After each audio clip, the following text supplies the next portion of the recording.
Alors, bienvenue sur ma chaîne One Africa Shop, pardon. Je suis actuellement en Côte d'Ivoire avec Anouchka.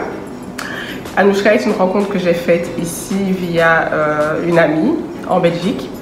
Et je voulais un peu interviewer Anouchka sur plein de choses. Mais je vais surtout me concentrer sur son vécu ici en Côte d'Ivoire, parce que tu es abidjanais, c'est ça? Voilà. Et je voulais également savoir un peu ce qu'elle pense de la diaspora africaine qui veut retourner en Europe, en Afrique, pardon.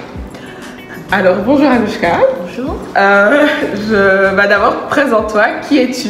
Je suis exaucée Anouchka, Okay. ivoirienne, vivant en Côte d'Ivoire depuis la naissance. D'accord. Et que fais-tu dans la vie? Je suis conseillère enfante. Ok. Toi qui es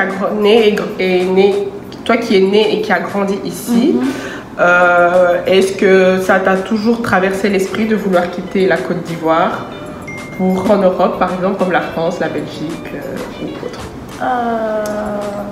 Pour vivre là-bas, non. Pour faire des vacances, oui. Ouais, en vacances. Mais t'as jamais été? Non. Non? Mais t'aimerais y aller juste pour les vacances? Genre Juste 10 les jours. vacances. Juste Ok, les vacances. d'accord, ok. Et que penses-tu de la diaspora africaine, moi qui suis congolaise par exemple, qui souhaiterait un jour, si Dieu le veut, m'installer au pays ou dans un autre pays d'Afrique? Qu'est-ce que tu en penses? Je pense que c'est une bonne décision. C'est une bonne décision? Parce Ok. que, on va dire dans nos échanges de tout à l'heure, on a compris qu'on n'a pas beaucoup de stress qu'ici, tu vois. C'est vrai qu'on griffe, on gagne beaucoup d'argent là-bas, qu'ici, mais c'est toujours bien d'être chez soi. C'est vrai. Donc, Je ressens le besoin. Moi, je suis née et j'ai grandi en Belgique. La première fois que je suis allée au Congo, j'avais 12 ans, c'était en 2005. Mais j'avais pas vraiment cette envie de vouloir retourner là-bas. Et c'est vrai que c'est depuis 2019 que je commence à avoir cette envie, depuis que j'ai développé One Africa, etc., que j'ai cette envie de vouloir développer One Africa là-bas, mais surtout de vouloir construire une partie de ma vie là-bas. Mais c'est vrai que c'est un peu difficile avec la mentalité, etc. C'est un peu compliqué, moi ça me freine beaucoup. Et une autre question, c'était de savoir comment est-ce que tu vois la diaspora africaines quand ils viennent par exemple en vacances ici. Est-ce qu'ils sont hautains? Est-ce qu'ils sont gentils? Parce que moi je sais qu'au Congo on m'a dit que j'étais gentille, je crie pas par exemple, et j'étais là, pourquoi je criais en fait? Pourquoi? Bon, c'est vrai que des fois on m'énervait un peu beaucoup, mais j'essayais le plus souvent possible. Alors je fais le signe de croix parce que Dieu a soutenu ma bouche, mais c'est vrai que c'était difficile par moments et que je voulais un peu crier, etc. Mais je prenais sur moi parce que je me disais, écoute, c'est pas comme ça que les gens ne sont pas toi et ils ne réfléchissent pas comme moi, etc.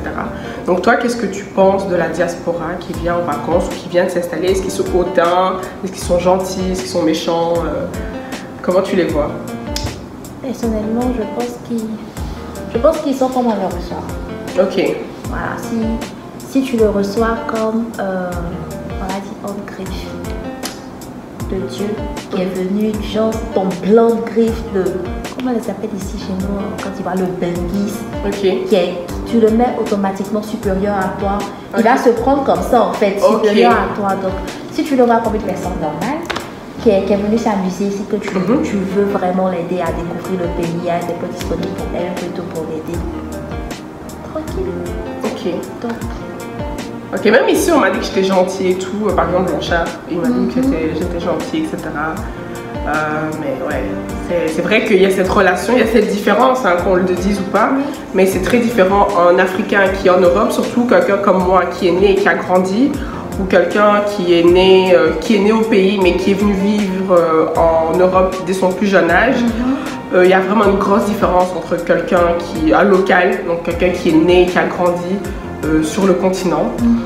Et donc la dernière question, est-ce que tu penses que One Africa a une chance de percer à Abidjan? beaucoup de chance. Beaucoup? Beaucoup de chance. D'accord, tu vas partager cette vidéo, plein. Avec plaisir. Ok, super. Bon, en tout cas, merci beaucoup pour cette brève interview et je vous donne rendez-vous très bientôt sur One Africa Shop. N'hésitez pas à nous suivre sur Instagram, sur Facebook et le site sera bientôt disponible. N'hésitez pas à vous inscrire justement à la newsletter sur oneafricashop.com pour avoir une exclusivité de la date de lancement du site. Voilà, merci, à très bientôt.